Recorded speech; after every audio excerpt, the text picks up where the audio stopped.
Terrible. অনুপ্রভা Meherin. পর্ব 4। সকাল সকাল ক্লাসের উদ্দেশ্যে মার্ভেলাসে এসে মুডটাই নষ্ট হয়ে গেল মার্টিনের। একের পর এক মেয়ে এই শহর থেকে গায়েব হচ্ছে। এই প্রতিষ্ঠানের দুটি মেয়ে নিখোঁজ হয়েছিল কেন যেন মনে হয় কোন একটা মিল খুঁজে পান মার্টিন। যখন আন্দ্রিয়ার মৃত্যুর কথা শুনলেন তখনই তিনি থমকে গেলেন, হাত পা ছেড়ে বসে রইলেন কয়েক পল। শুধু কি তিনি, বাকি যারা ছিলেন, বিশেষ করে আন্দ্রিয়ার ভায়োলিন শিক্ষক ডেরিক, তিনি খুব মর্মাহত হয়েছেন।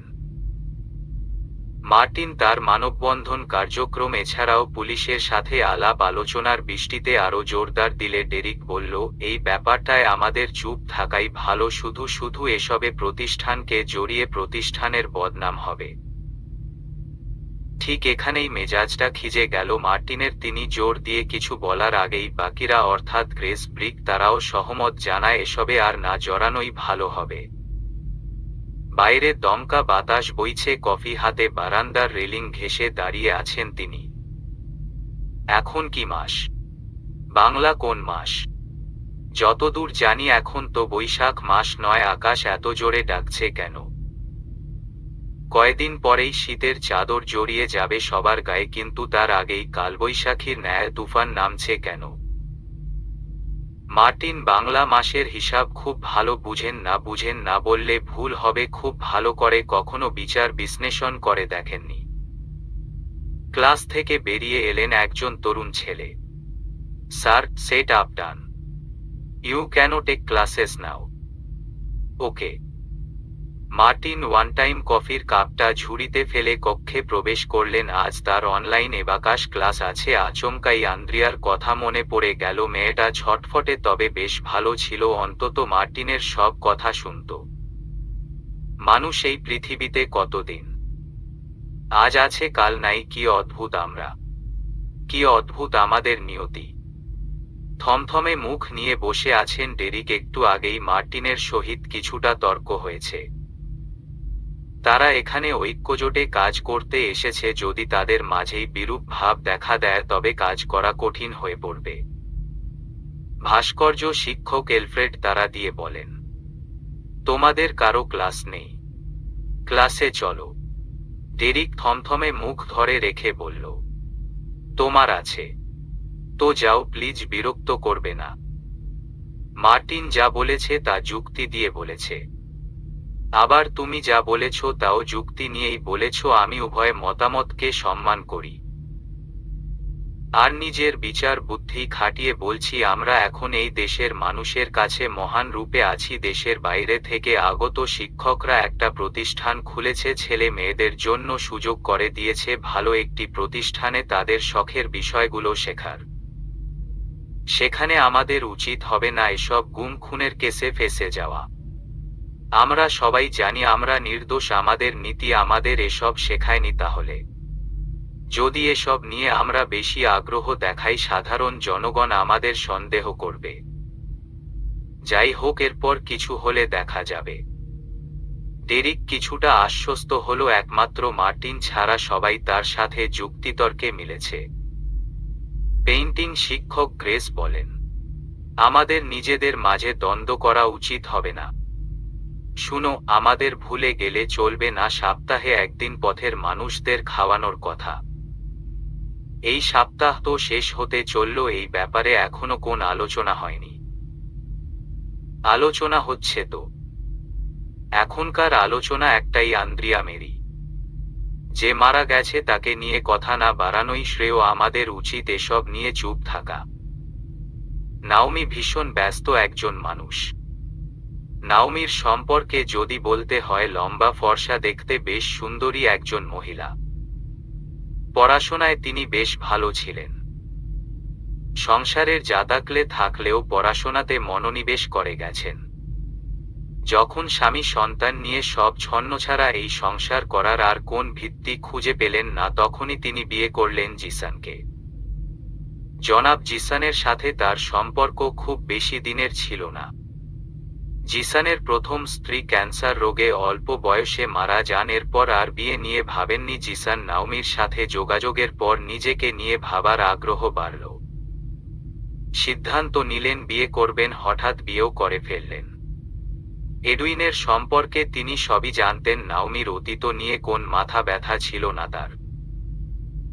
জিসানের পরিবারের সবাই রাজনীতির সাথে জড়িত, একমাত্র জিসান ব্যবসার কাজে মনোনিবেশ করেছে, তবে নাওমি নিজেকে সংসারের কাজে বন্দী রাখেননি। তিনি তার ভাসুরের সহযোগিতায় সমাজ সেবিকা হিসেবে নিজেকে উন্মোচন করেছেন। আজকাল অবশ্য তাকে রাজনীতির টুকটাক কাজে দেখা যায়।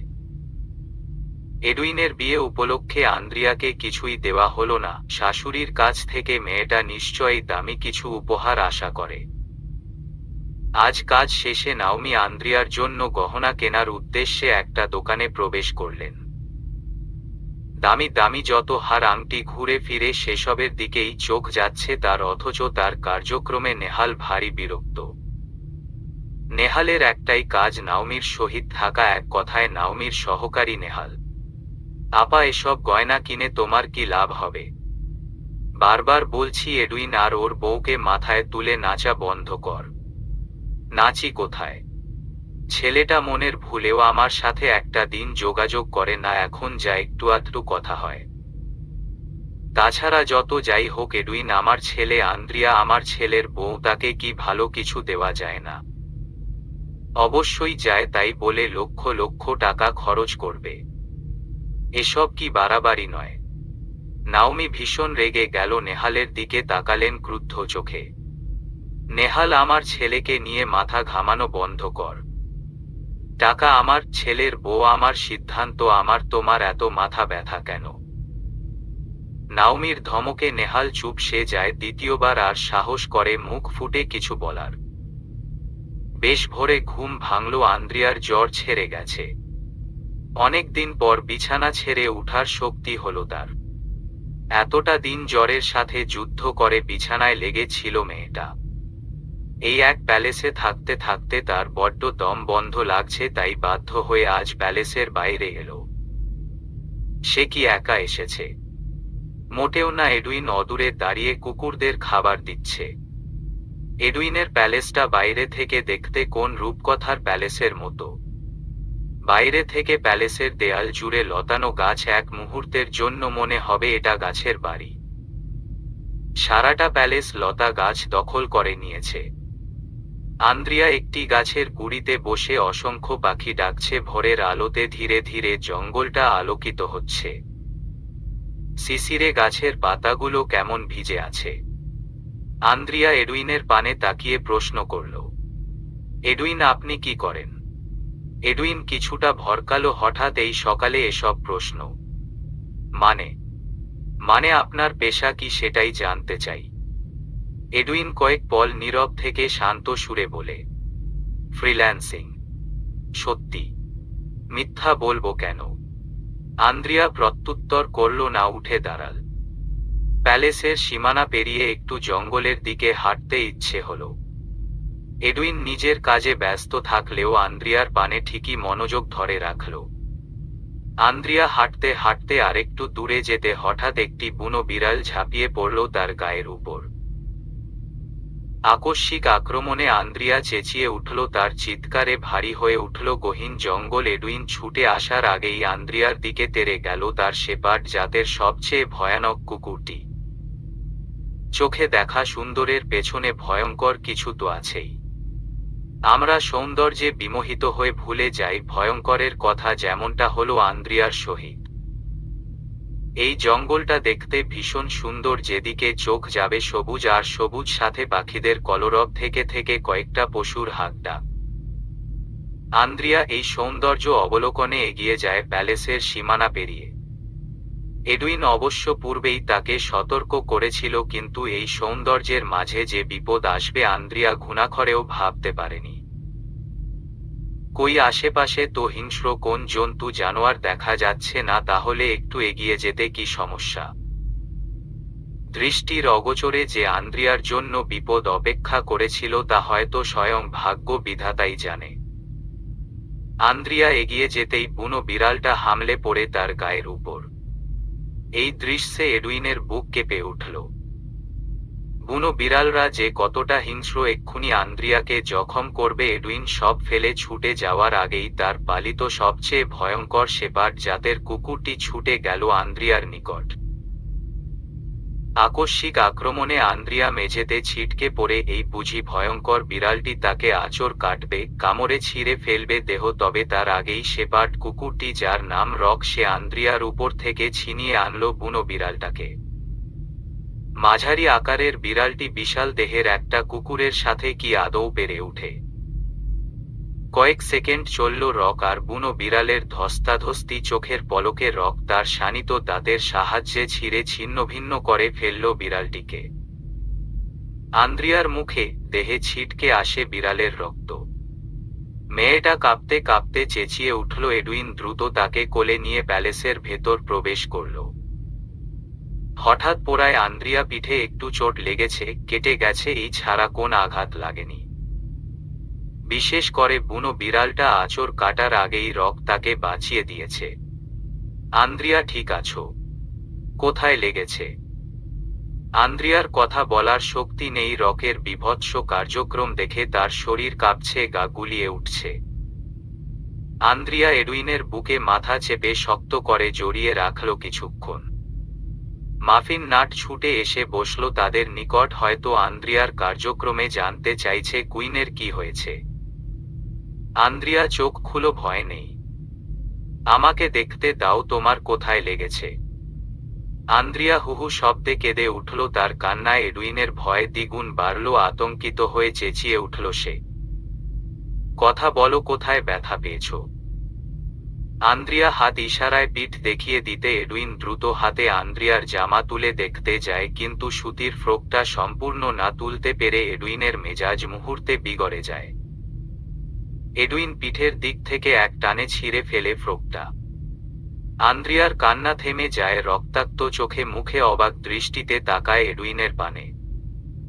আপনি আমার ফ্রকটা ছিঁড়ে ফেললেন তো? কি করব আমি? আমার পছন্দের ফ্রক।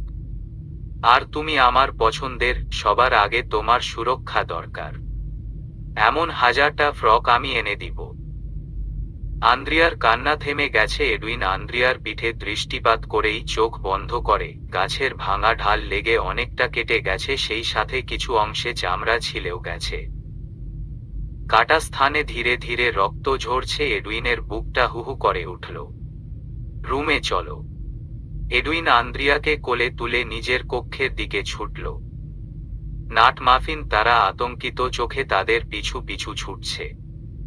এডুইনের বিচলিত মুখখানি দেখে ম্যাকাও পাখিটি এডুইনের পিছু পিছু ছুটল। আন্দ্রিয়াকে যথাযথ প্রাথমিক চিকিৎসা দিয়ে ক্ষান্ত হল এডুইন। মাফিন, নাট, ম্যাকাও এখনো আন্দ্রিয়ার পাশে বসেই তাকে পরখ করছে। এডুইন আদেশ সুরে আন্দ্রিয়াকে বলল, একদম উঠবে না, এভাবে উপুর হয়ে থাকো। এভাবে কতক্ষণ থাকা যায়? উঠে দাঁড়াই। একদম না, আমি একটু আসছি। মাফিন, নাট আর ম্যাকাও আন্দ্রিয়ার সাথে থাকো।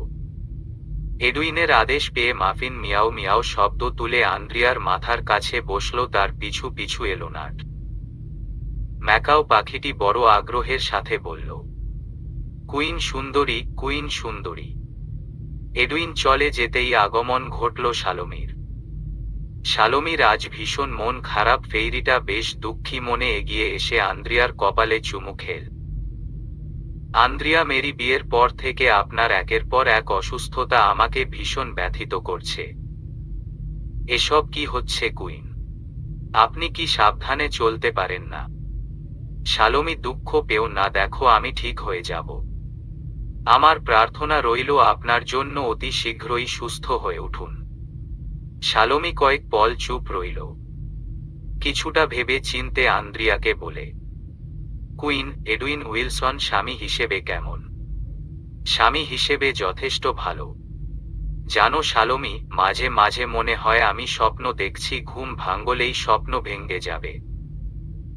যেভাবে যেমন চেয়েছি এডুইন ঠিক তেমনই। আচ্ছা, মানুষ কল্পনা শক্তি এত প্রখর যে বাস্তবতায় ধরা দেয়? হয়তো দেয়, তবে আমি খুব করে চেয়েছি কেউ একজন আসুক আপনার বিষাদ ভরা জীবনটায় প্রতিটি কানায় কানায় ভালোবাসায় ভরিয়ে দেয়। আন্দ্রিয়া যখন শালোমির সহিত বিড়বিড় করছিল তখন মাফিন নাট ম্যাকাও অবাক দৃষ্টিতে আন্দ্রিয়ার পানে তাকিয়ে। তাদের কুইন কার সাথে কথা বলছে? অদ্ভুত। কিছুক্ষণ আগে যে এডুইনের চোখে মুখে ভয়ের আভাস ছিল সেই এডুইনের চাহনি মুহূর্তে পাল্টা গেছে। কক্ষ থেকে বেরিয়ে দাঁতে দাঁত চেপে সে এগিয়ে চলল রান্নাঘরে। আন্দ্রিয়াকে যে আঘাত করবে, যার মাধ্যমে আন্দ্রিয়ার ক্ষতি হবে, তাকেই নিঃশেষ করে ছাড়বে সে। যে জীবনে কেউ আসেনি, কেউ থাকতে চায়নি, সেই জীবনে আন্দ্রিয়ার আগমন ছিল চৈত্রের খরা ভূমিতে এক পাশলা বৃষ্টির রূপে। যে আন্দ্রিয়া এডুইনের জীবনে এতটা গুরুত্বপূর্ণ স্থান দখল করে আছে, সেই আন্দ্রিয়ার ক্ষতি কি করে সহ্য করবে সে? এডুইন নিচ তলায় নামল। প্যালেসের উঠোনে বসে আছে শেপার্ড কুকুরগুলো, তার মাঝে রক বসে। রকের মুখে রক্ত লেগে আছে। এডুইন ছুটে এসে রককে জড়িয়ে ধরল। গুড জব রক, আজ যা করেছ তুমি প্রশংসার দাবিদার। তোমাকে ধন্যবাদ জানিয়েও শেষ করতে পারবো না তুমি আমার কতটা উপকার করেছ। এডুইন রকের মাথায় চুমু খেয়ে উঠে দাঁড়াল। বুনো বিড়ালটির মাথা দেহ থেকে ছিন্ন হয়ে গেছে, বুক পেট ছিন্ন ভিন্ন করে ফেলেছে রক। এডুইন মৃত বুনো বিড়ালটাকে হাত দিয়ে তুলে প্যালেসের ভেতরে গেল। লম্বা চওড়া দেহের সাথে আটাআটি লেগে থাকা সফেদ গেঞ্জিটায় বেশ কয়েক ফোঁটা রক্তের দাগ দেখা যাচ্ছে। এডুইন শীষ বাজাতে বাজাতে সিঁড়ি বেয়ে উপরে উঠছে। তার শীষের ডাকে আশেপাশে পাখিরা অবাক চোখে তাকিয়ে আছে। না, এই শীষের ডাকে কাউকে ডাকা হয়নি, তা প্রত্যেকটা প্রাণী বুঝতে পারে এই শীষের সুরটা ভিন্ন। এই মুহূর্তে এডুইনকে দেখতে হায়না রূপী মানুষ মনে হচ্ছে। যদি বাইরে থেকে আন্দ্রিয়ার কক্ষের দরজা বন্ধ না করা হতো, তবে মেয়েটা যদি এক্ষুনি উঠে এসে দেখত তার প্রেমিক পুরুষের বাদামি চোখ জোড়ায় হিংস্রতা ঝরছে, তবে এডুইনকে পশু রূপে উপাধি দিত সে। এডুইন কিচেনে গেল, ক্যাবিনেট থেকে তার সবচেয়ে পছন্দের ছুটিটা বের করল। এরাবিয়ানদের দ্বারা তৈরি স্পেশাল ছুরিটি হাতে লাগলেই যেন চামড়া ভেদ করে মাংস কেটে ফেলবে। নিখুঁত সুন্দর ডিজাইনে তৈরি ছুরিটির সাহায্যে এডুইন এই পর্যায়ে তার সবচেয়ে বিকৃত মস্তিষ্কের কাজটা করল। চপিং বোর্ডে বুনো বিড়ালটার মাংস যতটা পারা যায় কুচি কুচি করছিল। অনেকবার হাড়ের অংশে ধুমধাম কোপ বসানোর ফলে রক্ত ছিটকে এসেছে তার চোখে মুখে। এডুইন দাঁতে দাঁত চিপে নিজের রাগ সংবরণ করছে। যখন বিড়ালের মাংস কুচি কুচি করছিল তখন তার চোখে মুখে দেখা গেল আনন্দের আভাস। সে ভীষণ আনন্দের সহিত সুরেলা কণ্ঠে আন্দ্রিয়ার উদ্দেশ্যে গাইতে শুরু করল। তোর ইশারাতে মন হারাতে ছুতে চায়, পেরিয়ে সব সীমানা। আজ ভেবে দেখ যদি হতো এক কোনো দিন তোর আমার ঠিকানা। তোর আশিকি পাগল করেছে আমায়, তোর আশিকি বেধর মেরেছে আমায়, তোর আশিকি ও তোর আশিকি। এডুইন যেহেতু বাংলাদেশে আসার পর ছোট থেকেই বাংলা মিডিয়ামে পড়াশোনা করছে, তার বাংলা উচ্চারণ কথার ধরন একদম নিখুঁত। এডুইন বাকি গানটা গাইতে গাইতে এক হাঁড়ি পানি বসিয়ে বুনো বিড়ালের মাংস সিদ্ধ করল। এডুইন সেই সিদ্ধ করা মাংস নিয়ে গেল রকের কাছে। রক যেন তার প্রভুর অপেক্ষায় ছিল। এডুইনকে দেখতে পেয়ে চকচক করে উঠল তার চোখ জোড়া। এডুইন বাঁকা হেসে বলে, রক মজা করে খাও, তৃপ্তি মিটিয়ে। এডুইন রকের মাথায় হাত বুলিয়ে দিল আর রক তার প্রভুর আদেশে ভীষণ তৃপ্তি সহকারে খেতে শুরু করল। সকাল পেরিয়ে রাত নামল। এডুইন স্যুপ রান্না করছে, সাথে চিকেন ফ্রাই। আন্দ্রিয়ার পছন্দের খাবার ইদানিং বানাতে তার বেশ ভালো লাগে। আন্দ্রিয়া চুপচাপ বসল কিচেনে থাকা অ্যাডজাস্ট টেবিলটায়। আন্দ্রিয়ার পিঠের জখম সেরে উঠেনি, তাই এডুইন তাকে জামা পরতে নিষেধ করেছে। মেয়েটা কোন মতে ওড়না পরে সারাটা দিন রুমেই কাটিয়ে দিল, কিন্তু কতক্ষণ রুমে থাকা যায়। বাধ্য হয়ে এডুইনের ঢিলে ঢালা একটা পাতলা শার্ট পরে নিচে নেমে এলো। এডুইন তাকে দেখেই ভ্রু কুঞ্চিত করল। কুইন, জামা পরলে কেন? নিচে আসবো তাই। এখানে কেউ আছে? আমি ছাড়া এখানে কে আছে? আমার সামনে এত ঢেকে চলার কি আছে? মানে এডুইন নিজের কাছেই নিজের অস্বস্তি লাগে। আন্দ্রিয়া কথা শেষ করার আগেই এডুইন তাকে ধমক দিল, শাট আপ, আমি যা বলেছি তাই হবে, জামা খুলো। Edwin please. এডুইন আন্দ্রিয়ার বাধা শুনল না, দ্রুত হাতে আন্দ্রিয়ার শার্টের বোতাম খুলতে শুরু করল। যত বোতাম খুলছিল আন্দ্রিয়ার শরীর ততটাই উন্মুক্ত হল। এডুইন আন্দ্রিয়ার ঘাড়ে চেপে ধরে গলার চুমু খেল এবং গলায় ঝুলিয়ে দিল না। এভাবে থাকো, পিঠের ঘা শুকিয়ে যাবে দ্রুত। আপনার কথা না শুনলে জোর করে শুনিয়েই ছাড়েন, এতটা তারা কেন আপনি? তারা এইটুকুই দেখলে ভালোবাসে, তেরামো করি যে তা বুঝো না। এডুইন আন্দ্রিয়ার ঠোঁটে ঠোঁট মেশায়। নির্লিপ্ততা ভাবে বেপরোয়া হয়ে উঠল আন্দ্রিয়ার ঠোঁটের মাঝে। আন্দ্রিয়া বাধা দেয় না এসবে, সে এখন অভ্যস্ত। এডুইনের ছোঁয়া, পাগলামো, এসবি তার সুখ। ঘুম থেকে উঠে এডুইন দেখল আন্দ্রিয়া নেই। সারা প্যালেসে তন্ন তন্ন করে খুঁজেও এডুইন আন্দ্রিয়াকে পেল না। সর্বশেষ প্যালেস ছেড়ে এডুইন ছুটে গেল গহীন জঙ্গলে। আন্দ্রিয়াকে অনেকবার ডাকল, মেয়েটার সারা শব্দ নেই। হঠাৎ কানে এলো আন্দ্রিয়ার চিৎকার, হিংস্র একটি জন্তু আন্দ্রিয়াকে মুখে কামড়ে ধরে, খুবলে খুবলে ছিন্ন ভিন্ন করছে। এডুইনের বুকটা ধক করে উঠল। দ্রুত আন্দ্রিয়াকে বাঁচাতে গেলেই বুঝতে পারল ধীরে ধীরে আন্দ্রিয়ার চোখ নিভে আসছে। তবে কি আন্দ্রিয়া মারা যাচ্ছে? আন্দ্রিয়া! আন্দ্রিয়াকে চিৎকার করে ডেকে উঠে বসল এডুইন। ঘুমের মাঝেই সারা শরীর ঘেমে একাকার অবস্থা। এডুইনের বুক কাঁপছে, থরথর করে কাঁপছে শরীর। আন্দ্রিয়া তার বুকে নেই, মেয়েটা মাফিনকে বুকে নিয়ে উপুর হয়ে শুয়ে আছে। এডুইনের হাঁসফাঁস এখনো কমছে না। কম্পিত হাতে বিছানার পাশে থাকা টেবিল থেকে পানির গ্লাস তুলে ঢকঢকে পুরো গ্লাস পানি এক নিমিষে সাবার করল। আন্দ্রিয়ার উদাম পিঠে আঘাত স্থানে চুমু খেয়ে আচমকা কেঁদে উঠল এডুইন। এডুইন যে ভয় পেয়েছে তা বলতে আর বাকি থাকে না। গায়ের জামা খুলে ছুঁড়ে ফেলল মেঝেতে। ফুল স্পিডের ফ্যানেও সে ঘেমেই চলছে। দ্রুত ওয়াশরুমে গিয়ে চোখে মুখে পানি দিয়ে ফিরল সে। না, এখনো এডুইনের কান্না থামছে না। আন্দ্রিয়ার ঘুমন্ত মুখখানিতে চুমু খেয়ে নিজেকে কিছুটা সান্ত্বনা দিল। ধীরে ধীরে তার মস্তিষ্ক যেন স্বাভাবিক হলো। ভয় ভীতি কেটে যাচ্ছে ধীরে ধীরে। বাস্তবতায় ছিটকে যাওয়ার পরেও এডুইনের কান্না থামল না। আপনা আপনি চোখের কার্নিশ বেয়ে গড়িয়ে পড়ছে জল। আন্দ্রিয়ার বুকে গুটিয়ে শুয়ে থাকা মাফিনকে দেখে এডুইনের বেশ হিংসা লাগল। মাফিনকে টেনে সরিয়ে বিড়বিড় করে বলে, আমাদের মাঝে আসবে না হতচ্ছাড়া, তোমার না বর আছে? আমার বউয়ের উষ্ণতায় ডুবে থাকে, কত বড় সাহস! শুনে রাখো মাফিন, আন্দ্রিয়া মেরি শুধু আমার। আমার আমার আমার শুধু আমার। এডুইন মাফিনকে সরিয়ে নিজেই মাফিনের মতো গুটিয়ে শুয়ে পড়ল।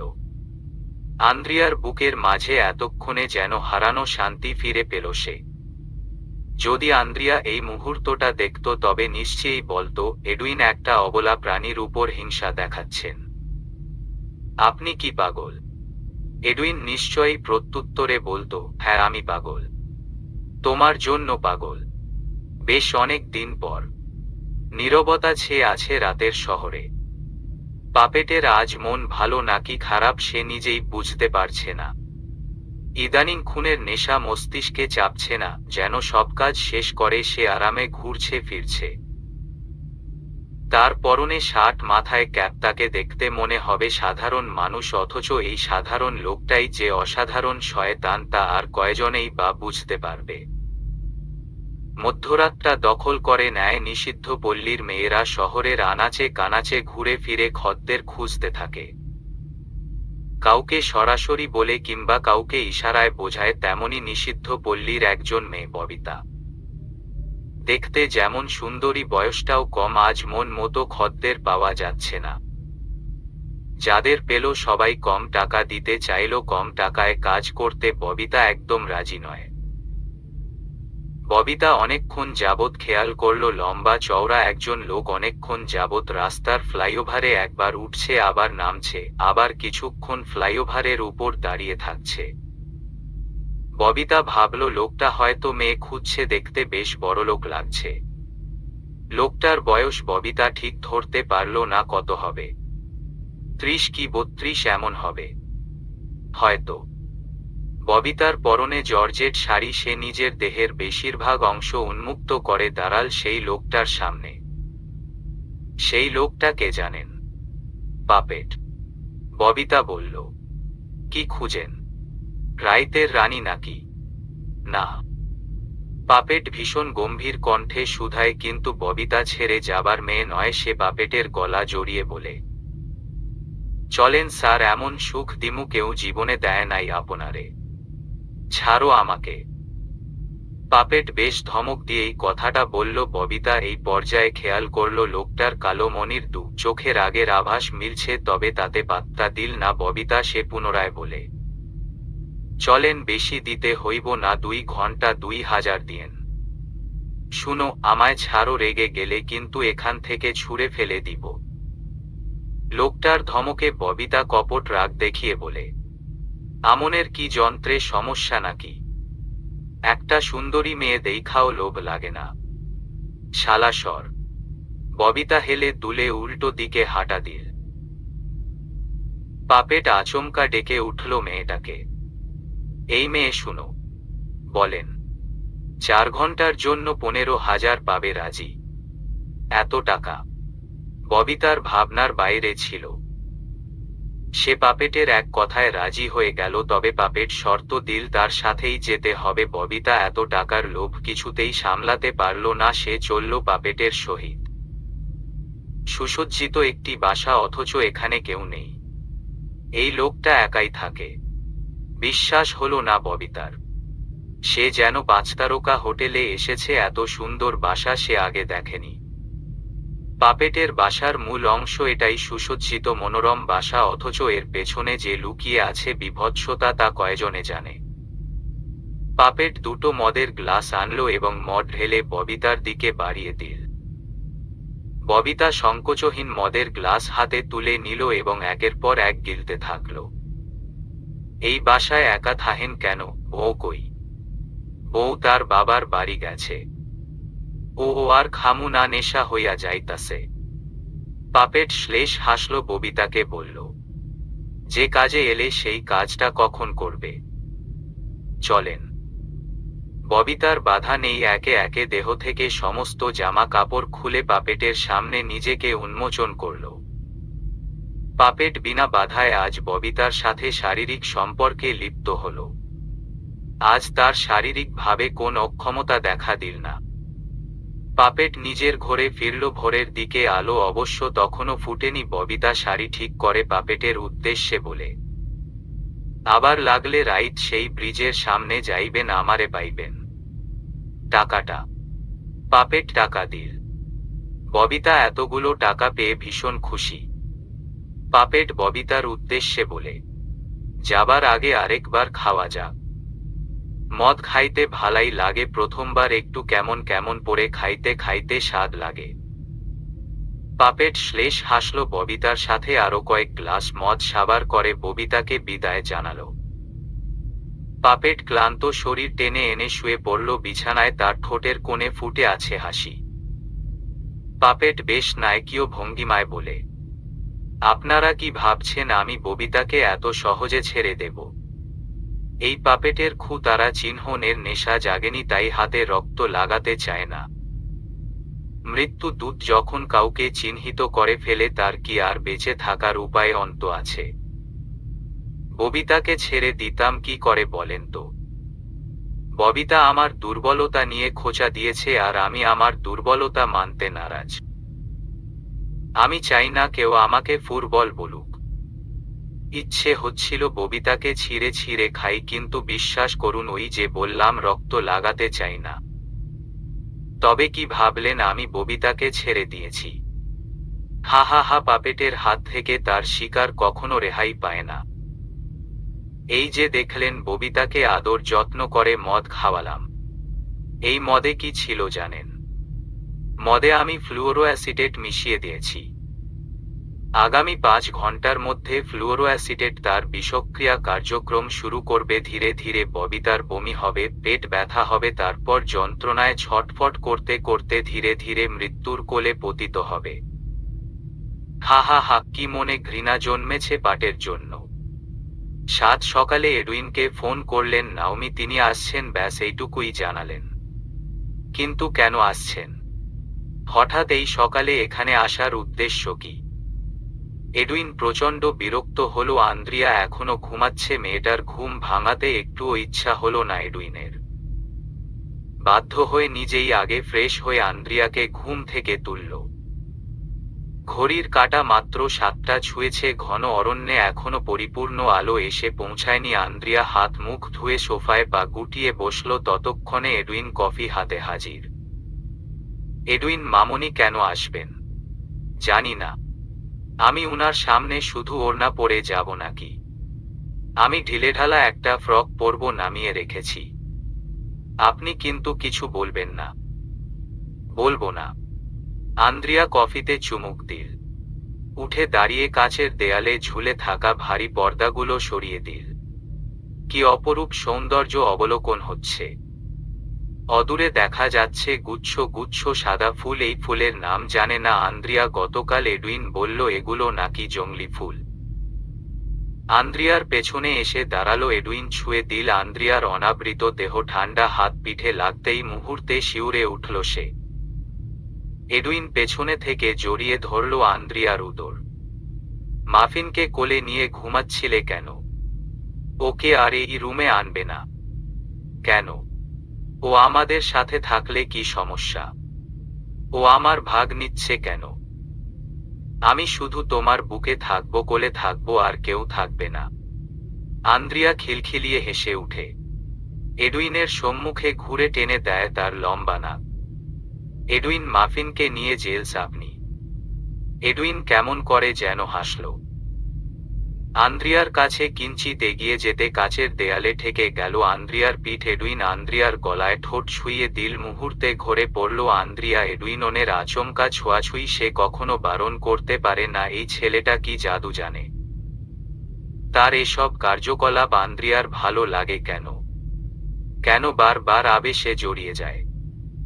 এডুইন আন্দ্রিয়ার কোমর জড়িয়ে ধরল, কানের কাছে মুখ নিয়ে অতি বিমর্ষ কণ্ঠে বলল, আন্দ্রিয়া মেরি, মাই কুইন, মাফিনকে আমার অপ্রিয় হতে বাধ্য করো না। আমি আমার অপ্রিয়কে নিজ হাতে হত্যা করি। আন্দ্রিয়ার বুকটা ধক করে উঠল। তার প্রশ্নবিদ্ধ চাহনি এডুইন ধরতে পারল। তবে মেয়েটা প্রশ্ন করার আগেই এডুইন ঠোঁটে ঠোঁট মেশাল। তার এই কার্যক্রম আন্দ্রিয়া হয়তো বুঝতে পারেনি, কিন্তু কুটিল এডুইন আন্দ্রিয়ার মুখ বন্ধ করতেই এ মুহূর্তে আন্দ্রিয়াকে নিজের সাথে ঘনিষ্ঠ করে নিয়েছে। এডুইন মুহূর্তে বেপরোয়া হয়ে উঠল, টেনে সরিয়ে ফেলল আন্দ্রিয়ার গায়ের ওড়না। আন্দ্রিয়াকে কোলে তুলতেই বেলের শব্দ কানে এলো। দ্রুত সতর্ক হলো দুজনে। নাওমি চলে এসেছে। নাওমির আগমনে এডুইন যতটা বিরক্ত, নেহালেকে দেখে তার বিরক্ত চরম মাত্রায় বাড়ল। ঘুমন্ত ফোলা মুখ নিয়ে এগিয়ে এলো আন্দ্রিয়া। নাওমির সাথে কুশল বিনিময় করে বসল নাওমির পাশে। অথচ এডুইন চুপচাপ আন্দ্রিয়াকে টেনে নাওমির পাশ থেকে সরিয়ে তার পাশে বসাল। এডুইনের এমনটা করা কি খুব দরকার ছিল? নাওমির পাশে একটু বসলে কি হতো? এডুইনের মনে যে কি চলে তা একমাত্র তার ঈশ্বর আর সেই জানে। আন্দ্রিয়া মুখটা এমন ম্লান লাগছে কেন? 7 সকালে কারো কাঁচা ঘুম ভেঙে দিলে নিশ্চয়ই তাকে প্রাণবন্ত লাগবে না। এডুইনের কাছ থেকে জবাব আশা করলেন না নাওমি। ছেলের তারা জবাবে নতুন বউয়ের সামনে তিনি বড্ড অপমানবোধ করছেন, কিন্তু কি করার? যত দিন যাচ্ছে এডুইনের বেয়াদবি বেড়েই চলছে। আমি দরকারে এসেছি। আজ সারাদিন ব্যস্ত থাকবো, অবশ্য আজ না, পুরো সপ্তাহে ব্যস্ত থাকবো, তাই আজকেই চলে এলাম। এসেছো ভালো করেছো, সাথে এসব কর্মচারী আনার কি দরকার? এডুইন যে কথাটা নেহালকে উদ্দেশ্য করে বলেছে তা উপস্থিত সকলেই বুঝতে পারল। অপমানে রক্তিম হয়ে উঠল নেহালের মুখ। নেহাল বসা থেকে দাঁড়িয়ে চেঁচিয়ে এডুইনকে বলল, এডুইন মুখ সামলে কথা বলো। আমি তোমার মামা হই। So what? তোমাকে এখন কর্মচারীর চেয়ে কম লাগে না? সমাজ সেবিকা নাওমির পেছনে পেছনে সারাক্ষণ হাঁটাই তো তোমার কাজ। ও হ্যাঁ, আরেকটা কাজ আছে, কানে বিষ সাপ্লাই করা। নেহাল, আন্দ্রিয়ার সামনে তুমি আমাকে অপমান করছো তো? এটাকে অপমান বলে? আন্দ্রিয়া ঘরের মানুষ, তার সামনে এসব করাকে আদৌ অপমান বলে না। ওর তো জানা দরকার কে কেমন। তাহলে আন্দ্রিয়ারও জানা উচিত এডুইন উইলসন কেমন, তার অতীত। এডুইন আচমকা রেগে গেল, তবে রেগে যাওয়ার মাঝেও তার ভীতু ভাবটা নাওমি বেশ ভালো করেই ধরতে পারল। আচ্ছা, এডুইন যে বলল তার ব্যাপারে আন্দ্রিয়া সব জানে, তবে এডুইন ভয় পাচ্ছে কেন? এডুইন নেহালকে চেঁচিয়ে বলে। আন্দ্রিয়ার আর কিছু জানা নেই, সে সব জানে। এখন শুধু আন্দ্রিয়ার বর্তমান ভবিষ্যৎ ভাবার সময়, অন্য কিছু না। এতক্ষণে মুখ খুললেন নাওমি। তিনি এডুইনের উদ্দেশ্যে বলেন, এডুইন শান্ত হও। তোমাকে আমি তোমার মতো করে ছেড়ে দিয়েছি, যা ইচ্ছে করো, শুধু এইটুকুই বলবো, তোমরা সুখী হও। আমরা কেউ তোমাদের বাধা হয়ে থাকবো না। এডুইনের মাঝে কোন ভাবাবেগ দেখা গেল না, সে মাথা নিচু করে সাপের ন্যায় ফোঁস ফোঁস করছে। নেহাল চোয়াল শক্ত করে বলে, আমি যাচ্ছি আপা, গাড়িতে অপেক্ষা করব। নেহাল যেতে নিলে এডুইন কিচেনে দিকের যায় নাওমির জন্য কফি আনবে বলে। এডুইন চলে গেছে, এই সুযোগে নাওমি আন্দ্রিয়াকে নিজের পাশে বসে প্রশ্ন করেন, আন্দ্রিয়া, এডুইন সম্পর্কে তোমার অভিযোগ আছে? না না, অভিযোগ থাকবে কেন? বিয়ের এই কয়দিনে মানে এডুইনের আচরণ মানে। নাওমি কেমন যেন ঘেমে উঠছিলেন। তিনি কথা শেষ করার আগেই আন্দ্রিয়া বলে, উনি একটু রাগী, তবে ভীষণ কেয়ারিং। আপনি চিন্তা করবেন না, এডুইন আমার দেখাশোনা করছে। তোমার কথা শুনে বেশ চিন্তা মুক্ত হলাম। এখানে আসার কারণটা বলি, আমি তোমার জন্য কিছু উপহার এনেছি, এই গহনাগুলো দেখো। আন্দ্রিয়া নাওমি যখন কথায় ব্যস্ত, তখন এডুইন কিচেনে না গিয়ে এগিয়ে গেল দরজার নিকট। দরজায় বসে থাকা একটি মাঝারি আকারের জার্মান শেপার্ড কুকুরকে উদ্দেশ্য করে এডুইন শীষ বাজাল এবং ইশারায় দেখিয়ে দিল নেহালকে। প্রভুর আদেশ অতি সন্তর্পণে বুঝতে পারল কুকুরটি। এডুইন বাঁকা হেসে কিচেনে গেল। এডুইন যখন কফি মগ ট্রেতে তুলছিল, তখনই কানে ভেসে আসে নেহালের চিৎকার। মুহূর্তে এক ঝলক হাসল এডুইন। আন্দ্রিয়া! নাওমি চিৎকার শুনে ছুটে গিয়ে দেখেন নেহালকে কুকুর কামড়ে ধরে রেখেছে। ভয়ে আন্দ্রিয়ার কাঁপতে শুরু করে, তার চোখে ভেসে উঠে গতকালের কথা, বুনো বিড়াল আর কুকুরের সেই হিংস্র দৃশ্য। আন্দ্রিয়ার মাথা চাড়া দিয়েছে। এডুইন ছুটে এসে নেহালকে বাঁচাল।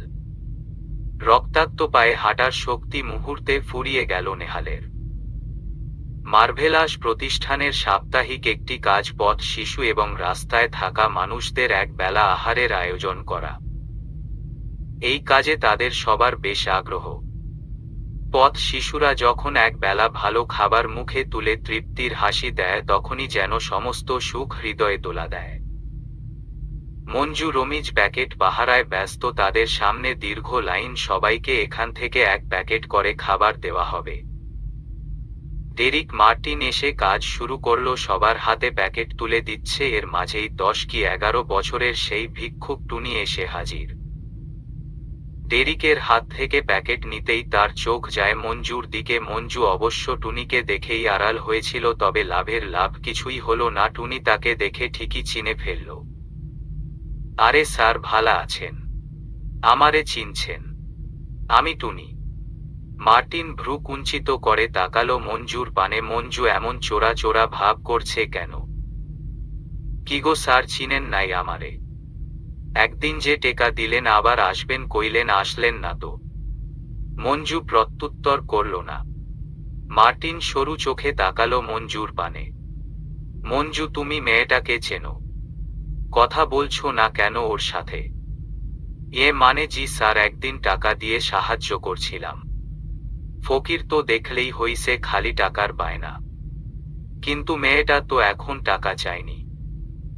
মঞ্জু নিজের কথায় নিজেই বেকায়দায় পড়ল। মার্টিন যে অত্যন্ত জটিল এবং তীক্ষ্ণ মানুষ তা এতদিনে মঞ্জু ঠিকই বুঝে ফেলেছে, তাই সে প্রত্যুত্তর না করে টুনিকে টেনে নিয়ে গেল আড়ালে।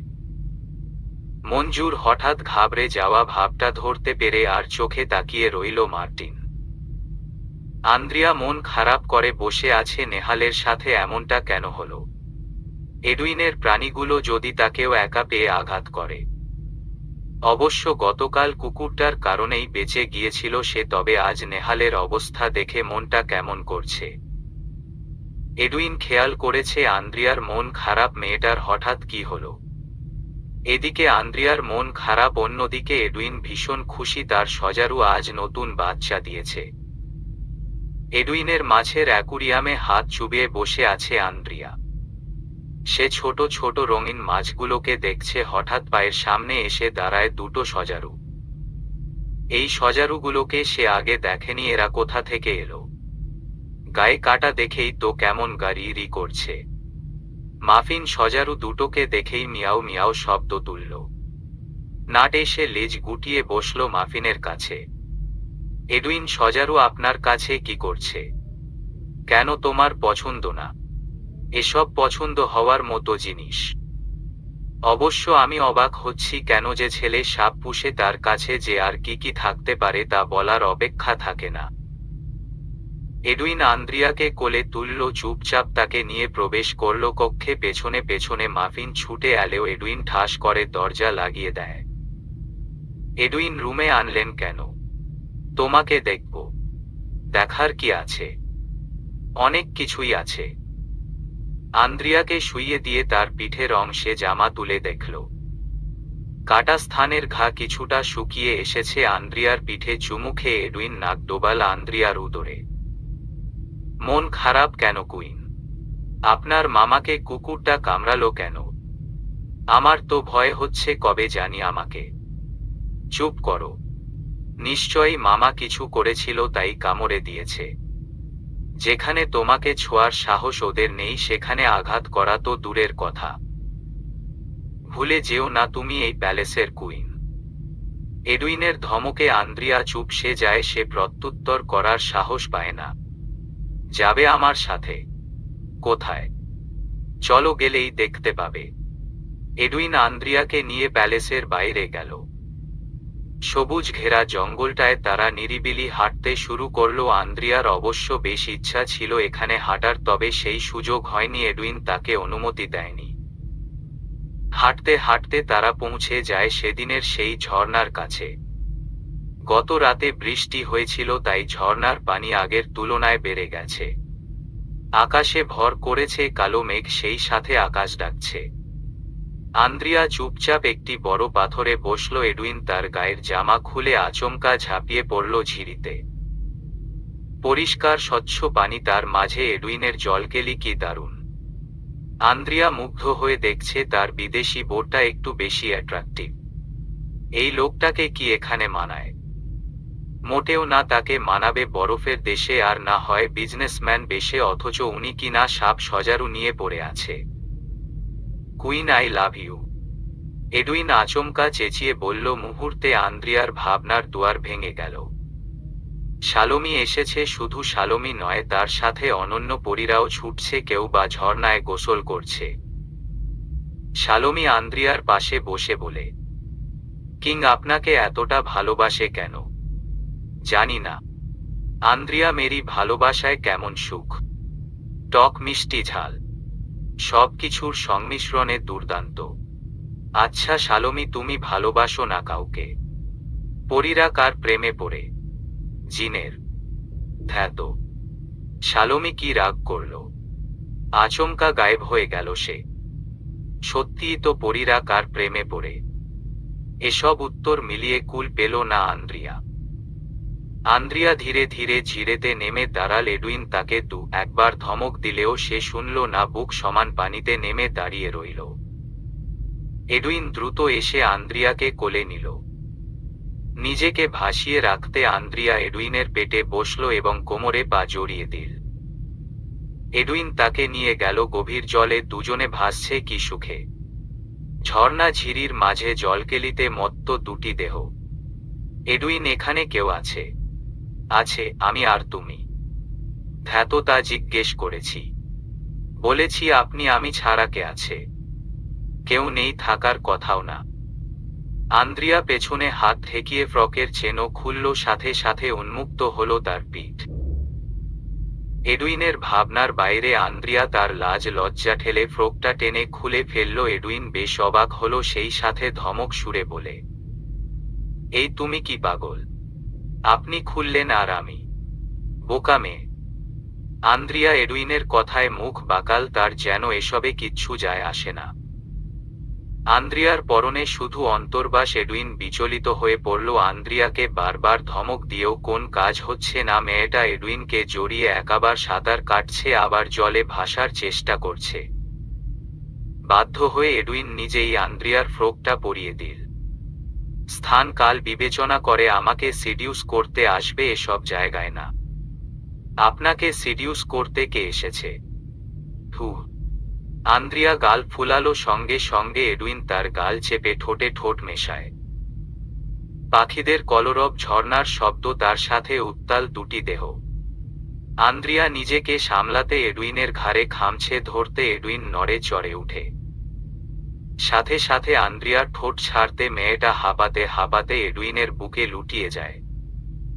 অপরদিকে এডুইন রাগান্বিত হয়ে বলে, প্যালেসে চলো তুমি, তোমার এই নখের জ্বালায় রোমাঞ্চ করা যাচ্ছে না। পরন্ত সূর্যের আলো হলদে লাল আভায় আন্দ্রিয়ার গাল ছুঁয়েছে। নিস্তব্ধ পরিবেশ, তার সাথে পাখিরা গান গাইছে, মাথার উপর উড়ছে এক দল চিল। এডুইন তাদের ডেকেছে বলেই তারা এখানে জড়ো হয়েছে।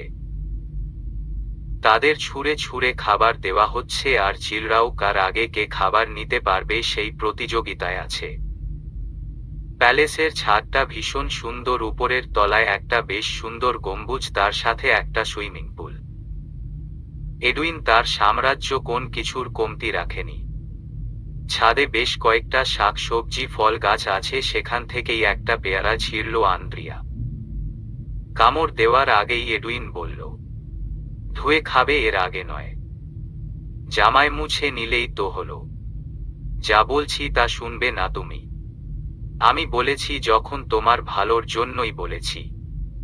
হ্যাঁ, ভালোর জন্যই বলেন আর করেন। গতকাল রাতে আমার গলায় উফ এখনো ব্যথা আছে। অল্পের জন্য গলার চামড়া ছিঁড়ে যায়নি। এডুইন প্রত্যুত্তর করে না। সে জানে আন্দ্রিয়া এত এত হাই ডোজ আর নিতে পারছে না, তবে আন্দ্রিয়ার আফসোস দেখে তার বেশ হাসি পেল। আন্দ্রিয়ার পরনে একটি লাল ফ্রক, মেয়েটাকে ফুটন্ত গোলাপ মনে হচ্ছে।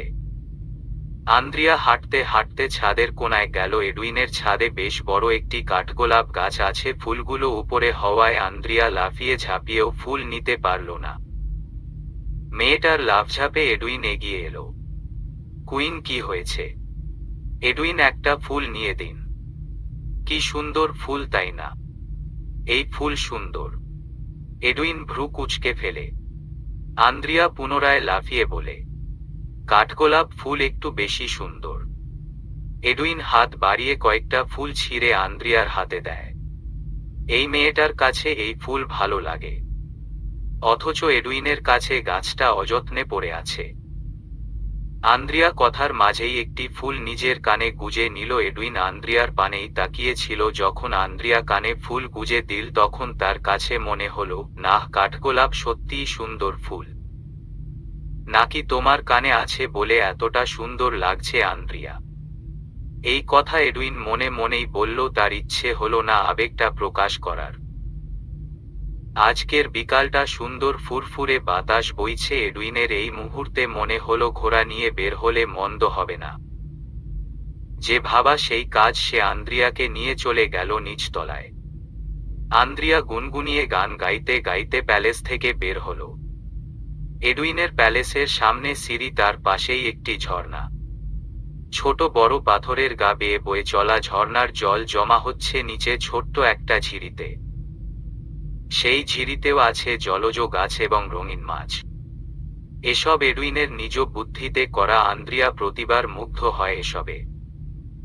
এমন একটা জীবন চেয়েছিল সে, যেখানে নেই কোন মানুষে মানুষে দ্বন্দ্বযুদ্ধ, জটিলতা।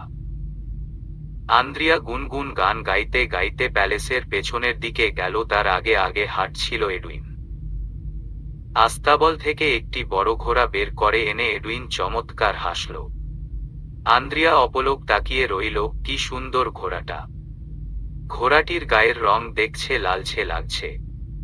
আচ্ছা, এই ঘোড়ার রংটা সঠিক কি নামে বলা হবে? আন্দ্রিয়া এসব ভেবে সময় অপচয় করল না, সে ঘোড়ার লেজ ধরে বলল, এই যে দেখছেন, এই কালারটা চুলে করার আমার অনেক ইচ্ছা। এডুইন না চাইতেও ফিক করে হেসে ফেলল। এই মেয়েটার যত অদ্ভুত অদ্ভুত কথা। আন্দ্রিয়া, মেরি, তোমার আর কি কি ইচ্ছা আছে আমাকে বলো। আমার আপাতত ইচ্ছা এই ঘোড়া নিয়ে ছুটো। এই জঙ্গলে ঘোড়া ছুটতে পারবে না, বড়জোর হাঁটতে পারবে। তবে তাই হোক। হঠাৎ আগমন ঘটল শালমির। সে আন্দ্রিয়ার পানে তাকিয়ে মুচকি মুচকি হাসছে। আন্দ্রিয়া অবশ্য তার আগমনটাকে পাত্তা দিল না, সে জানে শালমি এখন তাকে লজ্জা দেবে। এডুইন ঘোড়াটাকে প্রস্তুত করে প্রথমে আন্দ্রিয়াকে তুলে দিল ঘোড়ায়, তারপর নিজেও উঠে বসল। টকবক টকবক ছুটছে ঘোড়া, যদিও খুব বেশি জোরে নয়। আন্দ্রিয়া দুই হাত দুদিকে প্রসারিত করে শ্বাস নিল। এডুইন এক হাতে ঘোড়ার লাগাম ধরল, অন্য হাতে আন্দ্রিয়ার পেট জড়িয়ে ধরে রইল যেন মেয়েটা ছিটকে না পড়ে। আন্দ্রিয়া, মেরি মাই কুইন, কেমন লাগছে? সত্যিকারের কুইন মনে হচ্ছে। ইসস এডুইন, আপনি আমার জীবনে আগে এলেন না কেন? তুমি আগে এলে না কেন এই শহরে? ভুল করে আমার গাড়িতে না উঠলে তোমাকে পেতাম কোথায় বলো তো? ঘোড়া জঙ্গলের দিকেই হাঁটছে, গহীন জঙ্গলে। আন্দ্রিয়ার একটু আধটু ভয় লাগলেও এডুইন পাশে আছে এই ভরসায় নিজেকে সামলে নিল। একটা শেয়াল ঘোড়াকে দেখে দৌড়ে পালালো, সাথে কয়েকটি বুনো বিড়ালও ছিল। এডুইন আন্দ্রিয়ার গলায় থাকা দাগটায় হাত বুলাল, মুহূর্তে শিউরে উঠল আন্দ্রিয়া। এডুইনের হাত খামছে, ঘুরে বসার চেষ্টা করল সে। তার দুঃসাহসিক কাজে এডুইন ধমক দিল, নো প্লিজ। আন্দ্রিয়া ভয় পাচ্ছেন। এডুইনের মেজাজ খিচে গেল। ভাগ্যিস ঘোড়া ধীরে ধীরে চলছে, তাই আন্দ্রিয়া একটু চেষ্টাতেই এডুইনের মুখোমুখি বসতে পারল। এডুইন গম্ভীর কণ্ঠে শুধায়, এভাবে বসার কারণ? আমি আমার হিরোকে দেখতে চাই। দিন দিন আমাকে ছাড়িয়ে যাচ্ছ তুমি। Now you are perfect as Edwin wife. Edwin বাঁকা হাসল, তার হাসির প্রত্যুত্তরে আন্দ্রিয়া চমৎকার হাসল। আন্দ্রিয়া রোমান্টিসিজমে ডুবে থাকা মেয়ে, যার ভাবনা চিন্তা বাস্তবের চেয়েও বেশি অবাস্তব। জগৎটাকে নিয়ে, তার রাজ্য নিয়ে, পরীদের নিয়ে, আর তাকে পাগলের মতো ভালোবাসবে এমন এক কিংকে নিয়ে। সেখানে যখন অবাস্তবেরা হঠাৎ বাস্তবতায় ধরা দিল, তখন ব্যাপারটা আন্দ্রিয়ার কাছে মেঘ না চাইতেন বৃষ্টির মতো। এডুইন কি কোন বশ মন্ত্র জানে? আন্দ্রিয়াকে কেন ঘরে ফেলে সে? নাকি আন্দ্রিয়া নিজেই এডুইনের প্রাণঘাতী ভালোবাসায় বারবার নিজেকে বন্দী করছে? আন্দ্রিয়ার ভাগ্যটা জটিল থেকে জটিলতর। তার ভাগ্যদেবতা আদৌ কি তার সহায় হচ্ছেন নাকি? এডুইনের গায়ে মিশে থাকা কস্তুরীর ঘ্রাণে আরেকবার মাতোয়ারা হয়ে পড়ল সে। গলায় ঝুলে থাকা ক্রস লকেটটা এত সুন্দর লাগে কেন? আন্দ্রিয়া তরসয় না। ঘোড়া চলছে, অথচ সে এডুইনের পরনের শার্টটার বোতাম খুলতে ব্যস্ত। আন্দ্রিয়া, মেরি, তুমি বড্ড জ্বালাও। Be quiet queen. আন্দ্রিয়া এডুইনের ঠোঁটে তার সরু আঙুলের সাহায্যে চেপে ধরল। এডুইন মুহূর্তে ভ্রু কুঁচকে ফেলে, এই মেয়ে চাইছে কি? আন্দ্রিয়া, এতটা ফুরবল হয়ে যাচ্ছ? তোমার পরিবার যদি আমাকে না মেনে নেয়? আন্দ্রিয়া ঘোর থেকে ছিটকে পড়ল। এডুইনের ঠোঁট চেপে ক্রুদ্ধ স্বরে বলল, এডুইন, আমি আপনাকে চাই। আমি যাব না কারো কাছে। যাব না। আমি কার কাছে যাব? আমার মা বাবা ভাই বোন কেউ নেই, যারা আছে তারা আমাকে ভালোবাসে না। আমি একজনের ভালোবাসায় বাঁচতে চাই। এডুইন, আমাকে বন্দি করুন, যেন কেউ আমাকে আপনার কাছ থেকে আলাদা করতে না পারে। এডুইন আলতো চুমু খেল আন্দ্রিয়ার ঠোঁটে। এডুইনের ঠোঁট জুড়ে বিজয়ের হাসি। এটাই তো চাইছিল সে। অভ্র যে বলেছিল এডুইন খুব ভালো ম্যানিপিউলেট করতে পারে তার জলজ্যান্ত প্রমাণ আন্দ্রিয়া। আন্দ্রিয়া কথা বাড়ায় না, এডুইনের মাথা চেপে ঠোঁটে ঠোঁট মেশায়। বাদামি এক জোড়া চোখে সে সত্যিকারের ভালোবাসা খুঁজে পেয়েছে, এই ভালোবাসা দূরে ঠেলে দেবে কি করে। আন্দ্রিয়া যখন এডুইনের ঠোঁটে মত্ত তখনই গাছ থেকে একটি সাপ এসে এডুইনের ঘাড়ে পড়ল। হঠাৎ সাপটি দেখেই আন্দ্রিয়া বিকট চিৎকার করে, আন্দ্রিয়া যেন এক্ষুনি ঘোড়া থেকে লাফিয়ে নামবে। এডুইন শক্ত হাতে চেপে ধরে আন্দ্রিয়ার কোমর, অন্য হাতে চেপে ধরে সাপের মুখ। সাপটি দেখতে হলুদ কালো ডোরাকাটা। সাপটির নাম শঙ্খিনী। এডুইনের কাছে এই জাতের দুটি সাপ আছে, তবে তার এই সাপটি দেখেও বেশ আগ্রহ জাগলো প্যালেসে নিয়ে যাওয়ার। আন্দ্রিয়ার কোমর ছেড়ে এডুইন সাপটাকে হাতে তুলল। সাপটা সুন্দর না? ওটা ফেলে দিন, প্যালেসে নিয়ে যাই। এডুইন প্লিজ ফেলে দিন। কেন? সাপটা বড় লম্বা, আমার বেশ পছন্দ হয়েছে। ভয় ঘৃণায় আন্দ্রিয়ার গা রি করে উঠল। আন্দ্রিয়া একবার বুমির ঢেকুর তুলল। মেয়েটার বেগতিক অবস্থা দেখে এডুইন হো হো শব্দে হেসে উঠল। এডুইন, আপনি যদি এটা না ফেলেছেন, ঈশ্বরের কসম রাতে আমার কোলে আপনি নয় মাফিন ঘুমাবে। এডুইন আলতো হাতে ছেড়ে দিল সাপটাকে, সে কিছুতেই আন্দ্রিয়ার ভাগ মাফিনকে দেবে না।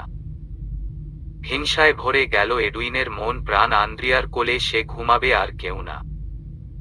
কেউ না। চায় বিস্কুট চুবিয়ে বেশ আয়েশ করে খাচ্ছে ছোট্ট ছেলে হৃদয়। সেই সন্ধ্যা থেকে সে পাপেটের সাথে ঘুরছে ফিরছে, পাপেট তাকে কত মজার মজার খাবার খাইয়েছে। হৃদয় এত স্বাদের খাবার শেষ কবে খেয়েছে মনে নেই। পাপেটের সাথে হৃদয়ের দেখা হলো এক অপ্রত্যাশিত ঘটনায়। হৃদয়ের বয়স মাত্র 9 বছর, এইটুকু একটা ছেলে ট্রেনের তলায় গলা দিয়ে মরতে গেছিল ভাবা যায়। পাপেট প্রথমে অবাক হলেও পরবর্তীতে ছেলেটাকে বাঁচাল এবং আশেপাশে স্টেশনে যত যাত্রী ছিল সবার কাছে প্রশংসা পেল। হৃদয় তার করুণ জীবনের এক একটা ঘটনা পাপেটকে বলছিল। তার মা বাসা বাড়িতে কাজ করে। তার বাবা তাকে আর তার মাকে রেখে অন্য মহিলা নিয়ে পালিয়ে গেছে 1 বছর আগে। তার মা এতদিন বুয়ার কাজ করে সংসার চালালেও 1 সপ্তাহ আগে তাকে রেখেই একজনের সাথে পালিয়ে গেছে। সে তার মাকে অনেক খুঁজেছে কিন্তু কোথাও পায়নি। একদিন তার মা তাকে বলেছিল তার নতুন আব্বা আসবে, কিন্তু নতুন আব্বা নাকি তাকে মানতে নারাজ। তবুও তার মা চেষ্টায় আছে নতুন সংসারে হৃদয়ের যেন ঠাঁই হয় সে ব্যবস্থা করার। হৃদয়ের মা তাকে আশ্বাস দিলেও শেষ পর্যন্ত পালিয়ে গেলেন তিনি। এই শহরে হৃদয়ের কেউ নেই, কার কাছে থাকবে সে। এই এলাকায় তারা নতুন ভাড়া এসেছে, হৃদয় তেমন কিছু চিনেও না। খিদার জ্বালায় ছেলেটা পাগল হয়ে যাচ্ছিল, নিজেকে এক অভিশপ্ত মানুষ মনে হলো। ছোট্ট হৃদয়ের মনে কতটা প্রভাব পড়লে সে আত্মহননের সিদ্ধান্ত নেয়। পাপেট সব শুনে দীর্ঘশ্বাস ছাড়ল। হৃদয়কে জানালো সে যা যা পছন্দ করে সব তাকে দেবে, সময় রাত 12টা পর্যন্ত, তারপর পাপেট চলে যাবে। ক্ষুধার্ত হৃদয় শুধু খাবার চাইল, পাপেট তাকে সাধ্যমতো খাবার খাওয়াল। অনেক দিন পর এত খাবার খেয়ে হৃদয়ের পেটে আর জায়গা নেই, তবুও পাপেটের জোরাজোরিতে এই রাতে পাপেটের সাথে একটি টং দোকানে চা বিস্কুট খেতে লাগলো। ঘড়ির কাঁটায় 12টা বেজে গেছে, সে সাথে ফুরিয়ে এলো পাপেটের সময়। পাপেট গম্ভীর কণ্ঠে শুধায়, হৃদয় আমার সাথে যাবে নাকি নিজের মতো থাকবে? আমার সাথে গেলে কিন্তু বিপদ হবে, ভেবে চিনতে উত্তর দাও। আমনে অনেক ভালা। কি এর বিপদ? আমনের লগে থাকলে আমি ভালা থাকমু। তার মানে তুমি আমার সাথে যাবে? জামু, চলেন। পাপেটের হাত জড়িয়ে ধরল হৃদয়। তার দেখা সবচেয়ে ভালো মানুষ হলো পাপেট।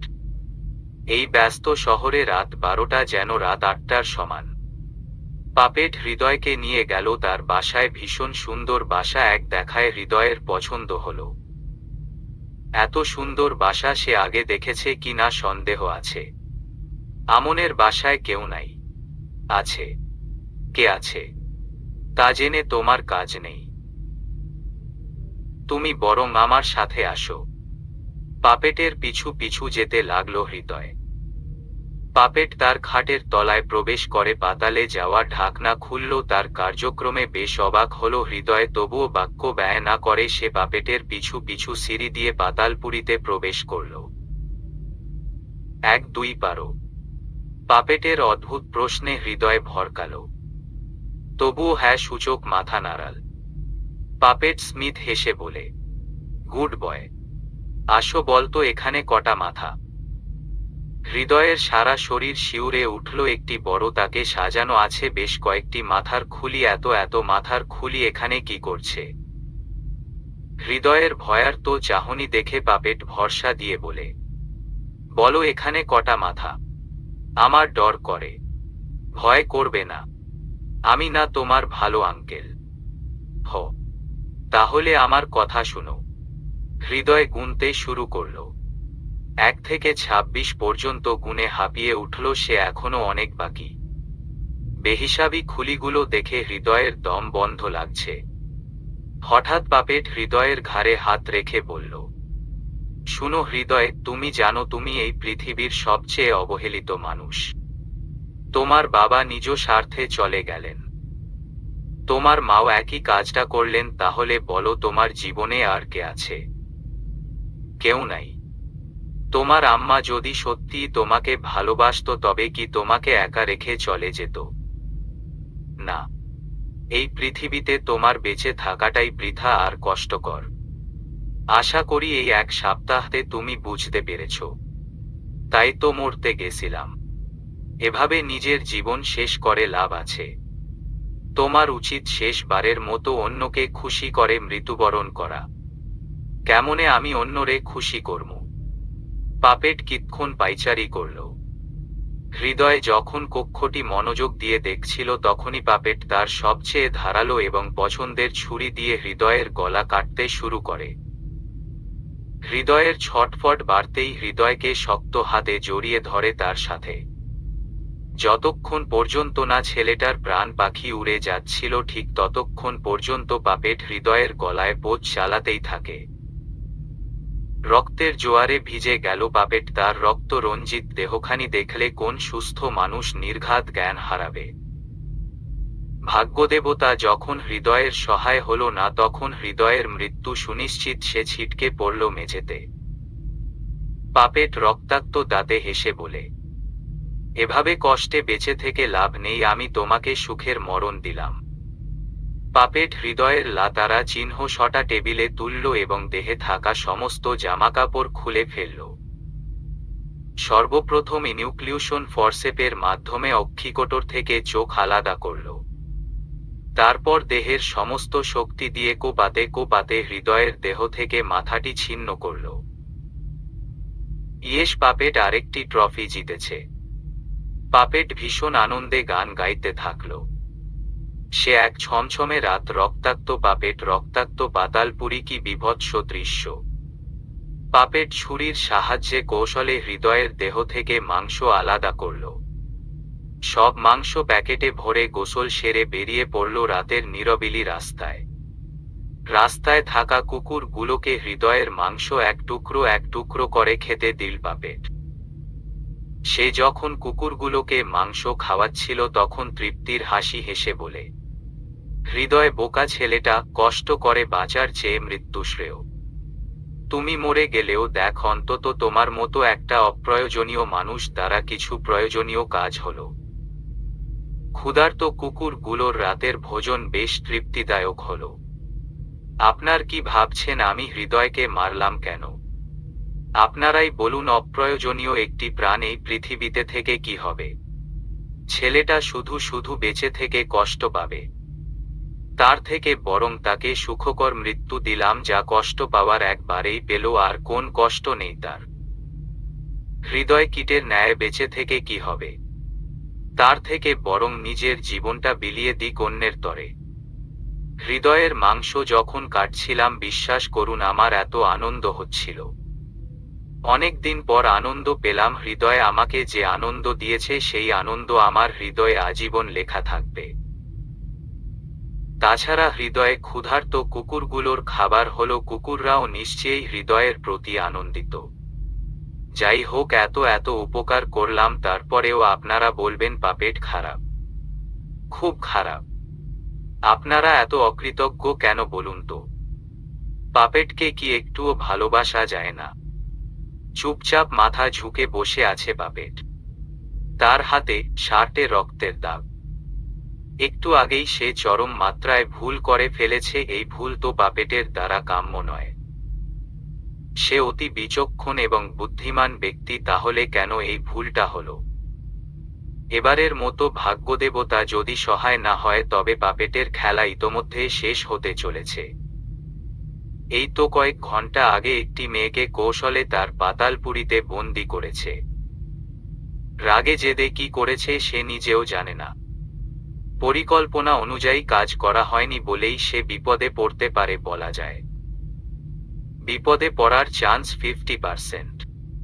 পাপেট নিজের পাতালে যে মেয়েটিকে বন্দি করেছে তার নাম মালিহা। মেয়েটা বিবাহিত, স্বামী দেশের বাইরে থাকেন। তবে মেয়েটা তার স্বামীর চোখে ধুলো দিয়ে একের পর এক সম্পর্কে লিপ্ত হচ্ছে, যাকে বলা হয় পরকীয়া। ঠিক এই ব্যাপারটাকেই মানতে পারল না পাপেট। এমন নারী সমাজের শত্রুতার শত্রু। এমন নারীর বেঁচে থাকার কোন অধিকার নেই।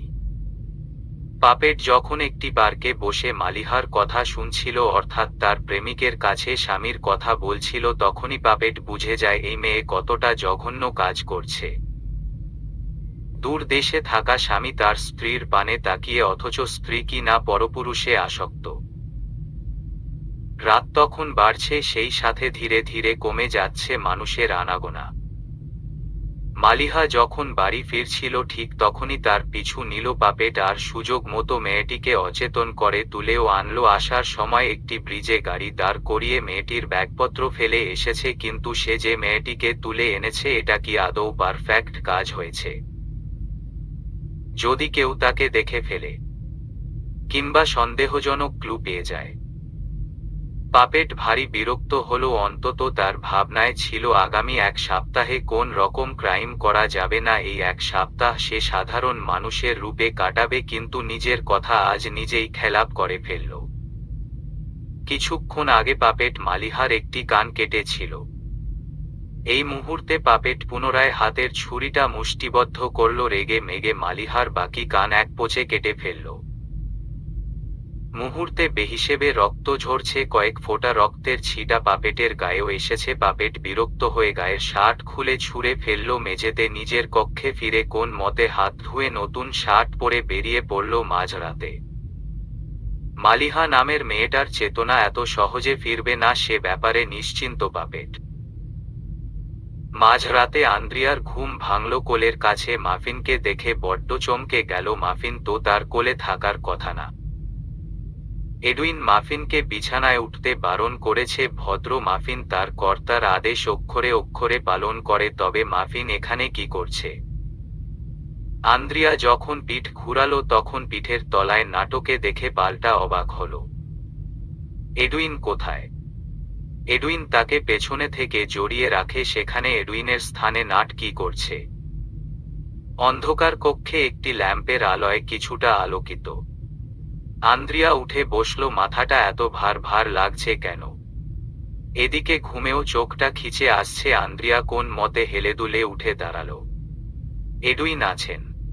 শুনছেন আপনি? আন্দ্রিয়া ডেকে উঠল, অথচ এডুইনের সাড়া পাওয়া গেল। ওয়াশরুমে নেই, তাহলে এডুইন কোথায়? ভেতর থেকে বেলকনির দরজা বন্ধ, তাহলে এডুইনের বাইরে থাকার কথা না। ছেলেটা গেল কোথায়?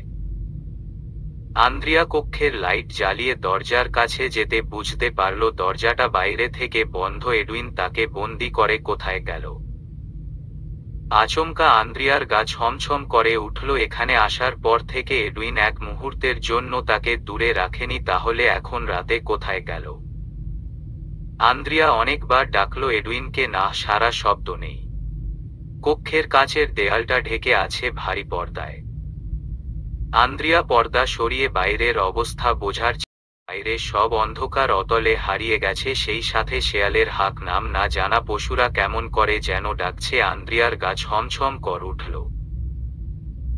নিস্তব্ধতায় পেঁচার ডাকটাও ভীতিকর লাগছে। আন্দ্রিয়া কেঁদে ফেলল ভয়ে আশঙ্কায়। মেয়েটা থরথর করে কাঁপছে শরীরের সমস্ত শক্তি দিয়ে জোরে জোরে ডাকল এডুইনকে। তার ডাকে মাফিন নাট চোখ খুলেছে, অথচ এডুইনের সারা শব্দ নেই।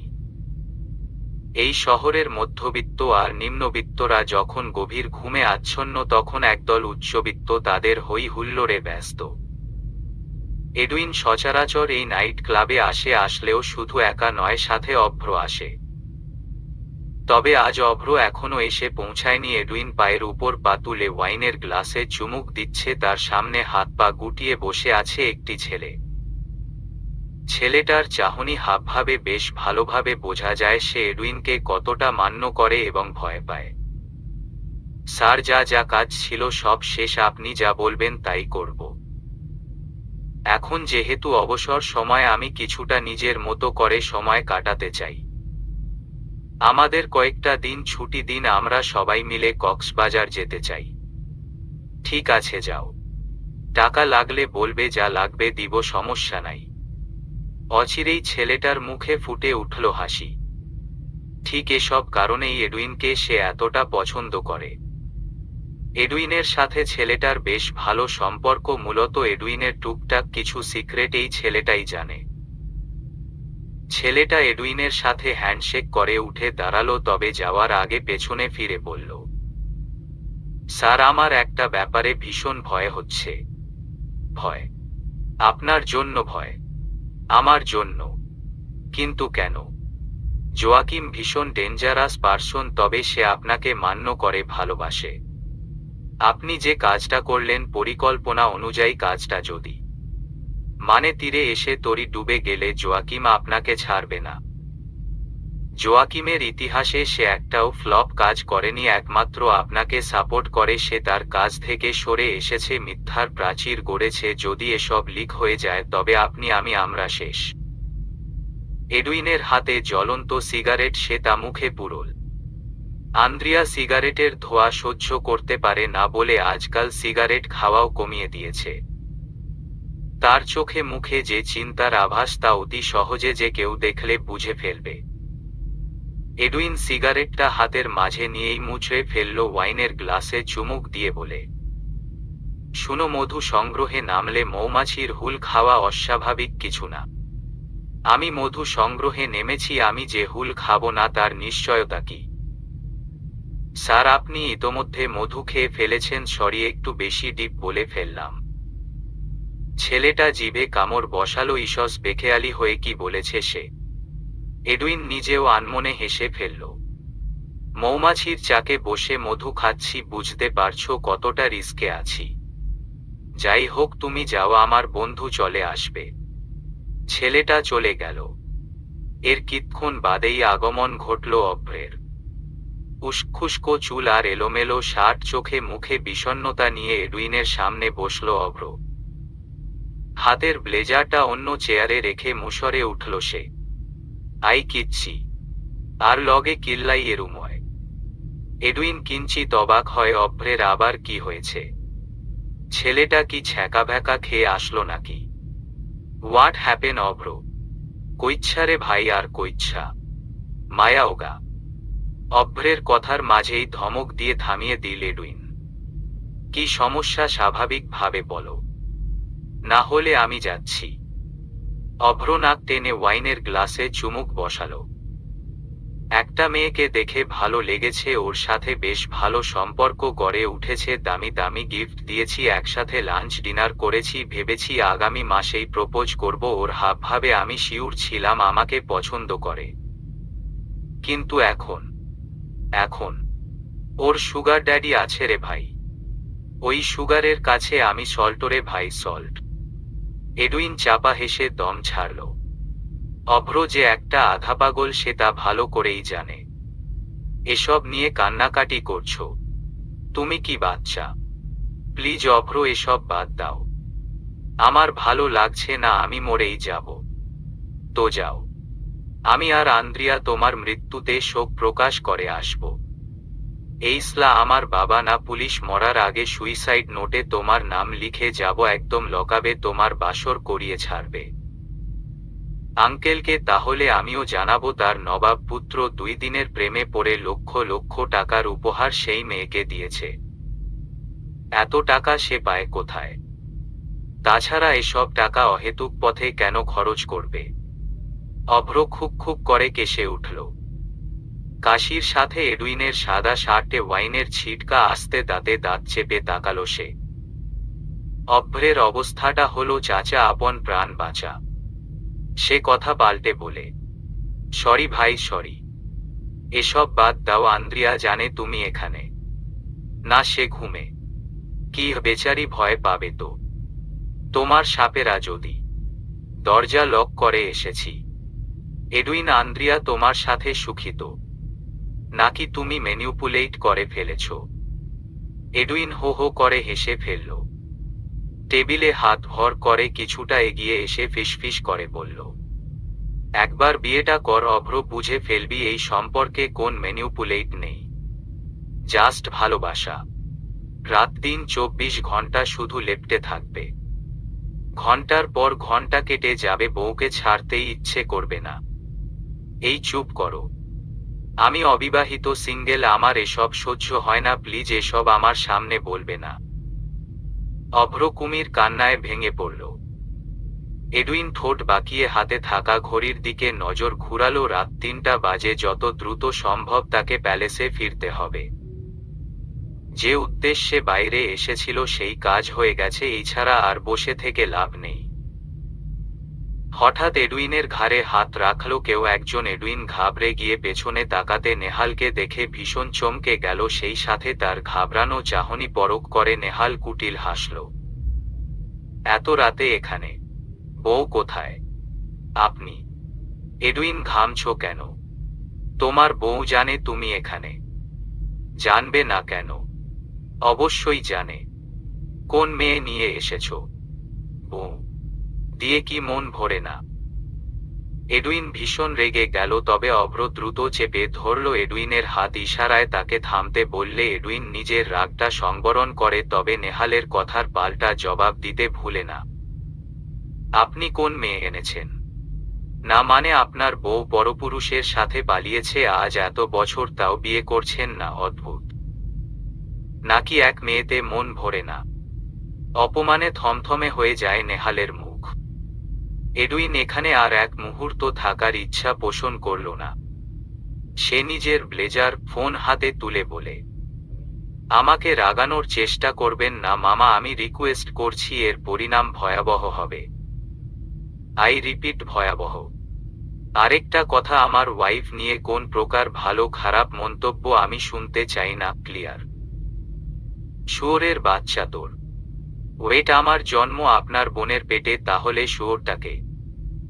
অনেক বাড়াবাড়ি করছেন, আপনার মতো ছিচকে মানুষকে আমার জাস্ট এক সাইডের পাওয়ারে গায়েব করে দিতে পারি, আর সব পাওয়ারের কথা বাদ দিলাম। এডুইন উল্টো পথে হাঁটা ধরল, অপরদিকে নেহাল তার পানে তাকিয়ে আছে ক্রুদ্ধ চোখে। আমাকে তুমি চেনো না এডুইন উইলসন, তোমার প্রাণ ভোমরা ছিঁড়ে ফেলবো এক নিমিষে। আমিও দেখব তোমার পাওয়ার কতটা। নেহাল ক্রূর হাসল। নিজের হাসি দীর্ঘস্থায়ী করে এগিয়ে গেল সামনের দিকে। নেহালের সম্পর্কে কিছু কথা না বললেই নয়। নেহাল যখন বিয়ে করে তার বিয়ের ঠিক 7 মাসের মাথায় তার বউ পরপুরুষের সাথে পালিয়ে যায়, এক কথায় যাকে বলে পরকীয়া। লোক সমাজে লজ্জায় নিজের মুখ দেখাতে পারেনি নেহাল। সবাই তাকে নিয়ে হাসি তামাশায় লিপ্ত থাকত। চেনা অচেনা সবাই তাকে বিভিন্নভাবে বাজে বাজে অপবাদ দিতে শুরু করে। বিবাহিত জীবনে নেহালের সম্পর্ক ছিল বেশ মধুর, সে তার স্ত্রীকে যথেষ্ট ভালোবাসত এবং শ্রদ্ধা করত, কিন্তু কি থেকে কি হয়ে গেল নেহাল এসব আজও মিলিয়ে উঠতে পারে না। নারীর মন এত অদ্ভুত কেন? আজও বিয়ে করার সাহস করেনি নেহাল, মনে মনে পণ করেছে আর বিয়েই করবে না। কেটে যাক জীবন, বাঁচবে আর কতদিন।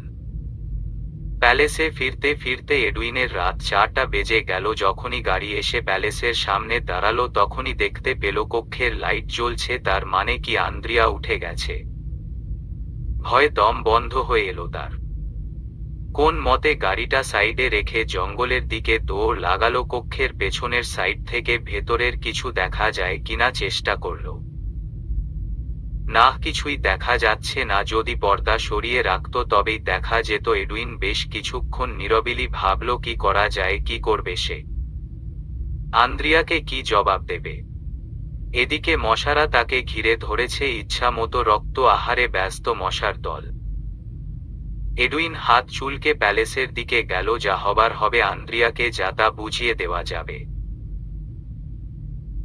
সারা প্যালেসের পশুপাখিরা ঘুমে। এডুইন পা টিপে টিপে দোতলায় নিজের কক্ষে এসে উপস্থিত হলো। বেশ কয়েকবার ঈশ্বরের নাম জপে দরজা খুলতে দেখতে পেল বিছানায় গুটিয়ে বসে আছে আন্দ্রিয়া। মেয়েটা কেমন করে কাঁপছে। এডুইনকে দেখতে পেয়ে ডুকরে কেঁদে উঠল মাফিন নাট আন্দ্রিয়ার সম্মুখে অবাক দৃষ্টিতে তাকিয়ে।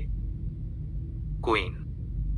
আন্দ্রিয়ার কান্না বেড়ে গেল। এডুইনের বুকটা কেমন করছে। রক্তিম কান্না মাখা আন্দ্রিয়ার মুখটা তার কিছুতেই সহ্য হচ্ছে না। এই কান্না মাখা রক্তিম মুখটায় এত মায়া কেন? এডুইন ছুটে এসে আন্দ্রিয়াকে জড়িয়ে ধরল। কাঁদে না কুইন, আমি এসে গেছি, আর কাঁদে না। আন্দ্রিয়ার কান্না কি থামে? মোটেও না, বেচারি বেশ ভালোই ভয় পেয়েছে। আতঙ্কে তার মরি মরি অবস্থা। এই একাকিত্ব সময়ে শালমি এসেছে। শুধু কি শালমি, অনেক অনেক ফেইরিরা এসেছে, তার সাথে গল্প করেছে, তাকে সান্ত্বনা দিয়েছে, কিন্তু মন তো মানে না। এডুইন বেড সাইডে টেবিলটায় তাকালো। ঢাকনা দেওয়া মগটা থেকে আলতো হাতে ঢাকনা সরিয়ে দেখতে পেল আন্দ্রিয়া সম্পূর্ণ শরবত শেষ করেনি। এত বড় ভুল! তাড়াহুড়োতে এত বড় ভুল করে নিজেকে নিজেই গালি দিল এডুইন। এডুইনের দৈনিক রুটিন ভিন্ন। সেদিনে ঘুমায় আর রাতে মাঝে মধ্যে প্যালেস ছেড়ে বেরিয়ে পড়ে অন্যত্রের উদ্দেশ্যে, কিন্তু আন্দ্রিয়াকে রেখে সে বের হতে পারে না। যদি আন্দ্রিয়া শুনতে পায় এডুইন কোথাও যাবে তবে সেও বায়না করবে। এডুইন চায় না আন্দ্রিয়া কোথাও যাক। তাই বিয়ের পর দিনে অথবা রাতে যতবার এডুইন বিশেষ প্রয়োজনে বাইরে গেছে ততবার আন্দ্রিয়াকে শরবতের সাথে করা ডোজের ঘুমের ওষুধ মিশিয়ে দিয়েছে। আজকেও তার ব্যতিক্রম হয়নি। আন্দ্রিয়া অর্ধেক শরবত খেয়ে ঘুমিয়ে যায়, যার ফলে এডুইন ভেবেই নিয়েছিল আন্দ্রিয়া প্রতিবারের মতো এবারও শরবত শেষ করেছে। আপনি আমাকে ছেড়ে কোথায় গেলেন এডুইন? কি হলো বলুন, কোথায় গেছিলেন? আমি তো মরেই যেতাম। আমার কেমন লেগেছে আপনি জানেন। এই এডুইন, আপনার শার্টে রক্ত কেন? এডুইন চমকে গেল। তার শার্টে রক্ত? What the! আন্দ্রিয়া দিশেহারা হয়ে পড়ল। এডুইনের ফোল্ড করা শার্টের হাতার কনুইতে রক্ত লেগে আছে। এডুইন রক্ত দেখেই ঘেমে গেলে তার ঘামাক্ত মুখখানি দেখে আন্দ্রিয়া কেমন যেন সন্দেহের চোখে তাকালো। এডুইন নিজেই ঘাবড়ে বলে, শার্টে রক্ত কিভাবে? এডুইন, আপনার কি হয়েছে? কোথায় ছিলেন আপনি? আন্দ্রিয়ার দিশেহারা হয়ে এডুইনের শার্টের বোতাম খুলতে শুরু করে। না, শরীরের কোথাও আঘাত নেই, তবে রক্ত এলো কোথা থেকে? এডুইন শব্দ করে শ্বাস ছেড়ে বলে, অভ্র অ্যাক্সিডেন্ট করেছে, তাকে দেখতে গিয়েছিলাম, সেখান থেকেই লেগেছে। কি? কিভাবে হলো? গাড়ির ব্রেকে সমস্যা, খুব বেশি আঘাত পায়নি, অল্প পেয়েছে, আমাকে ফোন করেছে, না গিয়ে কি থাকতে পারি?